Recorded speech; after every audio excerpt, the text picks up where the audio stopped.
Have you ever thought that you don't make sense when you speak, that you get your thoughts muddled, or that you can't express yourself clearly? If that sounds like you, then you are not alone, and this video is absolutely perfect for you. We're going to talk about a 3-step sequence to help you articulate your thoughts so you can communicate them clearly. Now, if you follow this 3-step sequence and you do it on a regular basis, it's going to help you organize your thoughts better so you can articulate them well and communicate them verbally in a clearer way. Because at the end of the day, our speech is a reflection of our thinking. If your thinking is muddled, if it is confused, then your speech is going to come out confused as well. Whereas if your thinking is clear, if it is organized, then your speech will come out clear and organized and articulate as well. So in order to communicate and articulate clearly, we need to start with our thoughts. We need to organize our thoughts in a clear way, in a very structured way,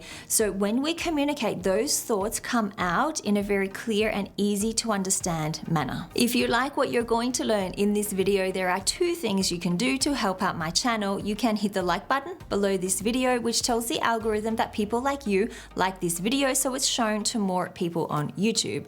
The second thing is you can subscribe to my channel. Every week I release videos on leadership to help people like you in their leadership journey, and I would be honored to share this content with you as well. Now let's move on to how to articulate your thoughts clearly. So the first thing you need to do is to read. Reading is the first step in this 3-step structure. Reading is a fantastic way to fill your mind with new ideas, to learn new vocabulary, rich vocabulary, good structure, good sentence structure, and structure of ideas as well. And it's essential if you want to learn how to organize your thoughts better, because you can learn how other people organize their ideas and organize their thoughts. So every time you read a book, whether it's fiction or non-fiction, you expose yourself to all of these things. There's no way that you could come up with all of this rich vocabulary or good structure on your own. And why would you? It's not necessary when you can learn from other people who have gone through this process to write those fantastic books. The way I see it is books are really a gateway into the world of organized thoughts and good structure. I mean, think of how long it takes somebody to write a book. How many revisions do they do? How many other people are involved in the process to improve on their ideas or improve on their structure? There is a lot of time, money, and effort put into writing books. You can leverage this and use this final product to enrich your mind with rich vocabulary, with good structure, and with organized thoughts. You can basically learn from these high-level authors or from the high-level work that other people have created. Now, what kinds of books should you read? Well, you've probably guessed I'm not talking about comic books, I'm not talking about children's books. The kinds of books I recommend you to read are non-fiction or also fiction books, biographies, classical literature, books about historical events, business books, or literary fiction. All of these are the types of books that have had a lot of work put into them, that are using a level of vocabulary and structure that you probably want to aim for. Since you are working to become a leader, you probably want to sound more intelligent and sound more structured and organized as you speak.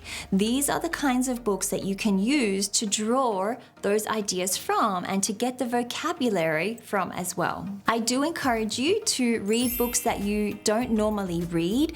This will help to expose you to new ideas, new ways of thinking, new ways of structuring your ideas as well. So if you normally read biographies, then maybe opt for books about historical events. Or maybe if you read business books a lot, you can learn a lot by reading classical literature. How often should you read? This is a question I get asked quite a lot. I recommend you read 5 to 10 pages every day. The way I do it is over breakfast. Generally, as I am eating my breakfast, I have a book beside me instead of my phone, instead of Instagram. I have a book beside me and I am reading the book, going through the pages of the book as I eat my breakfast. As to when you read, it's really up to you how you like to fit it into your daily schedule, but I recommend you read 5 to 10 pages every day. This way you are filling your mind with new vocabulary, with good sentence structure and new ideas as well. You're probably wondering if I have any recommendations for you as to what books you should read. This is definitely a question I'm going to be getting once you are at this point in the YouTube video. So I wanted to share with you this one book, which is one of my favorite books to read. It's called Profiles in Courage by John F. Kennedy. I will put some information about it in the description below. It's an old book. It was written in 1965 in a very classical style of English, like people used to write back then. I absolutely love the way people used to write books during that time, or even prior to the 1960s. I find it so intelligent. The vocabulary used is so rich, the phrases that are used. One of the phrases in this book that I came across and I absolutely love and I thought was so intelligent was independent courage. The phrase independent courage. So there's many more phrases like that in this book. There's many more things you can learn in this book. It's this particular one I got is extremely old. I picked it up in a secondhand store. If I were to flick through the pages, you can probably see that all of the pages have actually started to dislodge from the spine. They're coming out, so I have to be really careful with this book. But Profiles in Courage by John F. Kennedy is a really good book that I would recommend you to read if you wanted to start getting into reading books with a higher level of vocabulary. Definitely opt for the ones that were published a long time ago. So even in the early 1900s, the way they used to write back then, the way they used to organize their thoughts back then, the vocabulary they used back then was at another level. You hardly even see that nowadays in the books that are published. So I highly recommend this one or any other topic that was written around that time or before that time to help yourself, enrich yourself with the vocabulary, the sentence structure to really organize your thoughts better. So reading is definitely the first step that you need to fill your mind, to fill your subconscious with the tools, with the vocabulary, with the ideas and the structure that you need to move on to the second step, which we're going to talk about right now. Writing is the second step in this 3-step sequence, and this is a fantastic way to help you organize your thoughts better, get it on paper so you can actually see whether the thoughts you have in your mind are truly organized or not. It also helps you to identify your thoughts. So sometimes when you have those thoughts in your mind, they're all muddled.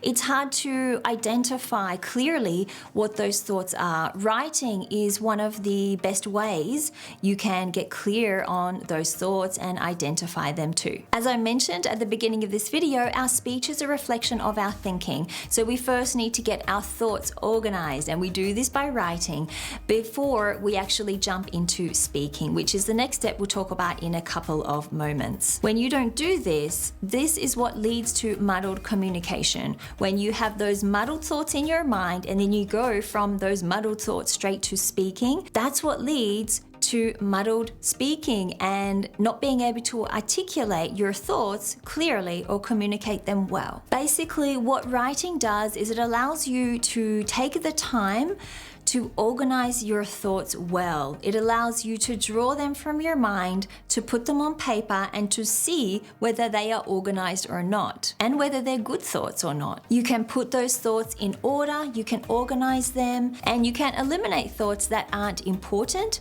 or that don't add anything to the discussion. If you feel that you don't make sense when you speak, well, it's probably because you haven't spent the time organizing your thoughts like you do through this writing process. You've just jumped straight into speaking without organizing them first, and that is what has led to muddled communication and you not making sense. I want you to get into the habit of writing your thoughts. Now, how do you do this? Well, it should be something that you do every day, just like reading, part of your everyday routine, and it's something that can directly follow your reading schedule. You can do journal writing, you can do formal writing, whatever type of writing suits you better. I recommend you write 1 page every day. So reading is 5 to 10 pages every day, but writing, because it takes more time, you are allowed to pause, you're allowed to organize your thoughts a lot more.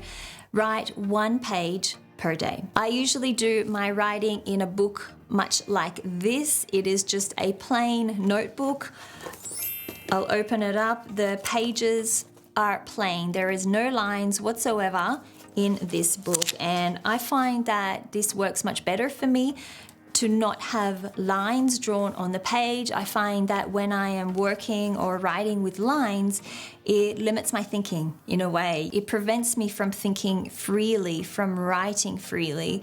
So I like to have the space and the opportunity on a blank page like this to just scribble down my thoughts and write them in a more coherent way. What can you write about? So that's no doubt your next question. You have this book. What do you actually write about? Well, you can reflect on the past. So think of things that have happened yesterday, last week, last month. Perhaps there were fears you faced, conversations you had with people, challenges you faced, achievements you made, your desires, goals that you were working towards, goals that you have achieved, disagreements you had with someone or agreements you had with someone. There are a number of things you can use as inspiration for your writing. As well as reflecting on the past, you can also look to the future. You can write about your future goals, your future dreams, your desires, conversations you want to have with people. And this is a fantastic point for people who are looking to communicate more assertively. If you have a conversation you need to have with someone that's an assertive conversation, you're a bit nervous about that assertive conversation, you can write the conversation down using your journaling, your morning journaling that you do. If you're going for a job interview, you can use it for exactly the same thing as well. So there are a number of things that you can write about. It's really just about you deciding on what the subject is, what the topic is that you want to write about. And this is where you can start to get creative. But this process, when it's done on a daily basis, it will definitely help you to organize your thoughts, to structure them better, and help you communicate them more clearly as well. How long will this whole process take? How long will it take you to start seeing an improvement in the way that you communicate? Well, I would recommend you wait for a couple of weeks at least. I think it takes most people 2 weeks to start to see improvement in their communication. So remember, it's a whole process that you have to go through, and you're basically retraining your brain. You're retraining the way that you think about things, the way you have your thoughts in your mind, the way you structure them, and the way that they come out as well when you communicate. And the way you notice whether you are improving with your thoughts and articulating them better is if you start to feel less and less that you are communicating in a muddled way. If you start to feel more and more that you are clearer with your communication, and you're also noticing through the reactions of other people that they're really understanding what you're saying. So look out for these signs, the way you feel, the way the other person reacts, to detect and understand whether you're starting to see an improvement with your own communication. And the third step in this sequence is to speak. So we have filled your mind with rich vocabulary, with good structure, with new ideas through step 1, where you read. Then we have transferred all of that knowledge and all of that intelligence onto paper through the process of writing. And through the process of writing, you have started to organize your thoughts better, identify good ideas, reject bad ideas as well. This has led to clearer thoughts in your mind, leading to clearer communication. So the next step in this process is to actually speak. And this is where you move your thoughts from your mind, from paper, out into the world in conversations with people you interact with. This is your ultimate goal. This is the whole purpose of this 3-step process: to speak clearly, to articulate your thoughts well, and to communicate clearly to the other person. One of the things I've noticed about people who speak very well, who can articulate their thoughts very clearly, is that they've been trained to do it. Now, sometimes this training happens formally. They might go to a school where they learn how to do it. But most of the time it happens informally. It happens through their upbringing, through their family background, through the education that they get. A lot of those people are exposed to debates, to people who have fantastic communication skills. They get involved in those conversations with those people, and through the way they communicate, they can learn from those people. They learn the vocabulary. They learn how to communicate their thoughts. They learn how to argue points. There are many families in this world, every night over dinner, they regularly have rich conversations. They have deep conversations, whether it's about politics, about music, about history. They debate a lot their ideas, and through this process, if you do it every night, it's normal that they would naturally develop really good communication skills over time. They're being exposed to people who are good communicators. They themselves are picking up all of these skills, all of these tools, and they are bringing them to their conversations in the world as well. They learn how to have intelligent debates with people. They know how to argue their point. They know how to speak in a persuasive way. They know how to influence people or influence their ideas. They know how to explain complicated concepts because they've had experience and training in doing this. Through practicing speaking, these people can gain invaluable skills in communication, in all types of communication, and communicating with all types of people as well. But not everyone has this same upbringing. Not everybody is exposed every night at the dinner table to intelligent debates where they're listening to people argue their point, and where they have the chance to argue their point as well. Not everyone is exposed to this growing up. I certainly wasn't. I will admit that to you. I was not in a family where we had these kinds of conversations at the dinner table. So I didn't learn how to do this through my family upbringing as well. The strategy I used is reading, it's writing, and it's finally speaking, just like I'm teaching you in this video. So we've been through the process of what to do for the reading, what to do for writing. Now, how do you practice speaking? If you don't have access to this type of family environment that I just described to you, how do you actually practice speaking? Well, I'm going to share with you an activity on exactly how you can do that. I want you to choose someone you feel comfortable with. It could be a work colleague, it could be a friend in your personal life, or your partner, somebody you feel comfortable with. And I want you to speak to that person for 5 minutes straight. It's an impromptu style speaking for 5 minutes straight about a topic that is important to you. So it could be the same topic that you wrote about in your journaling stage. You could have that morning written about a certain topic, and you would like to tell the person, your conversation partner, about that topic. So you could choose that. It could be about a conversation you recently had with somebody. It could be an experience you recently had, a challenge you recently faced. The topic you choose is really up to you. But if you find it hard to choose a topic to talk about, then I recommend you choose the same topic you wrote about that morning in your journal. You can write out your thoughts in your journal, how you are going to discuss them, how you are going to present them to your conversation partner. You can do all of that organization and all of that planning in the second step when you write. Remember, we need organized thoughts to have clear communication and to articulate well. So you can organize your thoughts when you write. Then when you speak, you can follow the structure, the exact structure that you wrote about that morning. When you do this on a regular basis, it will help you to organize your thoughts.